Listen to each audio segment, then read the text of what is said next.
ছাতকের dealer কর্তৃক অবৈধভাবে খাদ্যবান্ধবের চাল বিক্রির অভিযোগে ১৩ বস্তা চাল আটক করেছে জনতা। খবর পেয়ে খাদ্য নিয়ন্ত্রক কর্মকর্তারা এসে তা জব্দ করেছেন। ঘটনাটি ঘটেছে বুধবার বিকেলে উপজেলার শৈলা আফজালাবাদ ইউনিয়নের রাধানগরস্থ ডিলারের চালের দোকানে। জানা যায়, সরকার কর্তৃক ৩০ কেজি ওজনের প্রতি বস্তা চাল ৪৫০ টাকা ধরে ডিলারের কাছ থেকে কার্ডধারীরা ক্রয় করার নিয়ম রয়েছে। এই হিসেবেও উপজেলার শৈলা আফজালাবাদ ইউনিয়নের ১, ২, ৩, ৪ ও ৭ নং ওয়ার্ডের খাদ্য বান্ধব তালিকায় কার্ডধারী রয়েছে প্রায় ৫৮২ জন ব্যক্তি। গেল মঙ্গলবার থেকে এইসব খাদ্য বান্ধব কার্ডধারীদের মাঝে চাল বিক্রি শুরু করেন ডিলার। দ্বিতীয় দিন বুধবার সকাল থেকে চাল বিক্রি শুরু হলে অনেকেই ওই গুদাম এলাকায় বিক্রি করে চলে যান। ইউনিয়নের চেয়ারম্যান আওয়ামী লীগ নেতা গয়াস আহমদের ছেলে চাল ডিলার শামীম আহমদ নির্ধারিত কার্ড ছাড়া অবৈধভাবে অনেকের কাছে সরকারি চালের বস্তা বিক্রির অভিযোগ উঠেছে।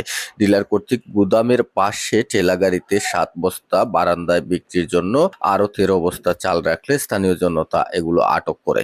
খবর পেয়ে স্থানীয় ইউপি সদস্য দিদার আলম সহ এলাকার গণ্যমান্য ব্যক্তিরা সেখানে জড়ো হন। এই সুযোগে পালিয়ে যান ডিলার শামীম। উপজেলা নির্বাহী কর্মকর্তার নির্দেশে ঘটনাস্থলে ছুটে আসেন উপজেলা খাদ্য পরিদর্শক ও খাদ্য নিয়ন্ত্রক পদের ২ কর্মকর্তা। তারা ১৩ বস্তা চাল জব্দ করেন। ঠেলাগাড়ির ৭ বস্তার মধ্যে কার্ড দেখিয়ে ৫ বস্তা বিক্রয়কৃত মালিককে বুঝিয়ে দেন এবং ২ বস্তা স্থানীয় দোকানের জিম্মায় দেন। স্থানীয় লোকজনের অভিযোগ, ডিলার কর্তৃক সরকারি চাল বিক্রির নামে সিন্ডিকেট তৈরি করে নিজেই ক্রয় করে দ্বিগুণ লাভ পেয়ে বাজারের ব্যবসায়ীদের কাছে বিক্রি করেন এসব চাল। এসব সিন্ডিকেটে রয়েছেন লাখেশ্বর পশ্চিমপাড়া গ্রামের মৃত আসাদুর আলীর ছেলে সিদ্দিক আলী সহ কয়েকজন। উপজেলা খাদ্য নিয়ন্ত্রক পিনাক ফানি ভট্টাচার্য বলেন, ১৩ বস্তা চাল জব্দ করা হয়েছে। এ বিষয়ে ওই দিন রাতে ছাতক থানায় একটি সাধারণ ডায়েরি দায়ের করা হয়েছে।